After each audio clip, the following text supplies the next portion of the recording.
please pray for Luzon. Kasi isang super typhoon ang paparating dito sa amin sa Luzon. As you can see in this background, yung pagkilos ng bagyo talaga. So via satellite imagery yan from Japan Meteorological Agency, grabe, ang lawak-lawak talaga ng bagyo na yan, no? Halos pwede niyang sakupin ang buong Pilipinas. As in, super ducks. Yung Pilipinas ay nasa left and itong bagyong ito ay nasa right. Yung umikot na yan. Grabe, no? As in, ang ducks niya, pwede talaga niyang i-cover ang the whole Philippines. So, nagbuka tuloy ang liit-liit ng country, yung Philippines. And as you can see, grabe, no? The circulation, hindi pa siya well-organized na, pero magiging super typhoon na yung eksena niya. And nakakatakot yung ganitong klaseng bagyo kasi hindi lang siya ducks, kundi napakalakas niya. Kaya, please pray for Luzon. Dito na naman natin matetesting itong mga isinagawang flood control projects na yung iba ay substandard. And ganito yung magiging resulta kapag substandard. Lalo na sa pagdating ng super typhoon na tatama dito sa amin. Tapos malalaman mo lang na yung contractor or kung sino man yung gumawa ng mga flood control projects, nakapatek watch, tapos yung mga anak nila, grabe yung luho nila. Tapos meron pang iba na magsasabi na, bibilhin ko nga yung buhay mo, gusto mo? Ganun kayabang. Kaya titignan natin kung gagana pa ba yung yabang nila pagkatapos ng bagyo. Ito yung itsura ng likod ng bahay namin. Kung bubuksan mo, ang kapal na ng fog. Ayan, no? So, i-zoom out. Ito na ba yung pagdating ng bagyo? As in, ang kapal talaga ng fog. Kasing kapal ng face mo. Ganyan siya, oh. Wala, paparating na yung bagyo talaga.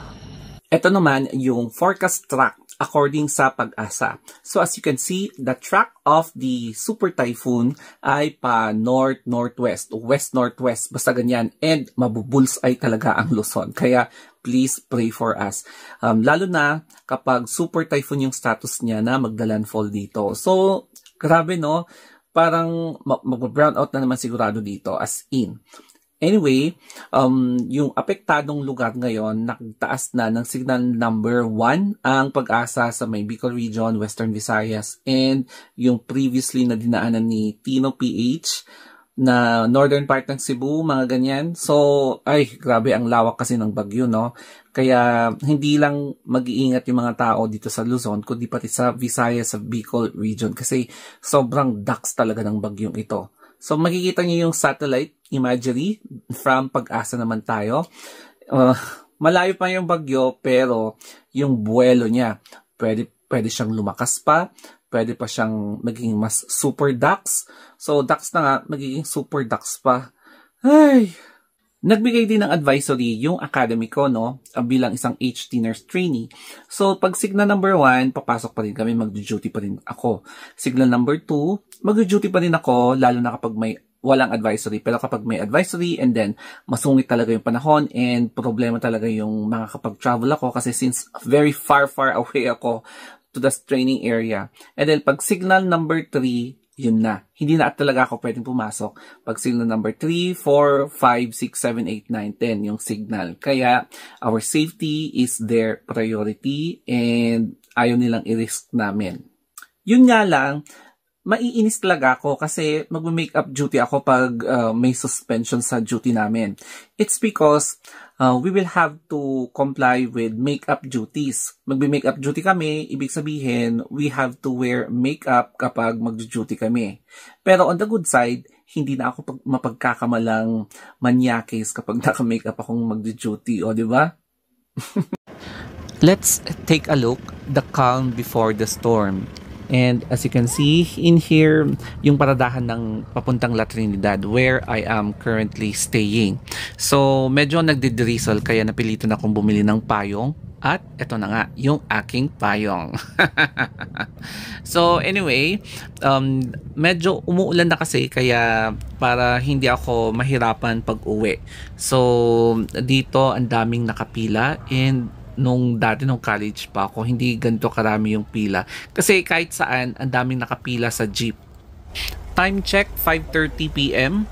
biglang dumilim, no? Parang gabi na. And gabi na nga talaga. Kasi nakatulog ako ng konti sa jeep.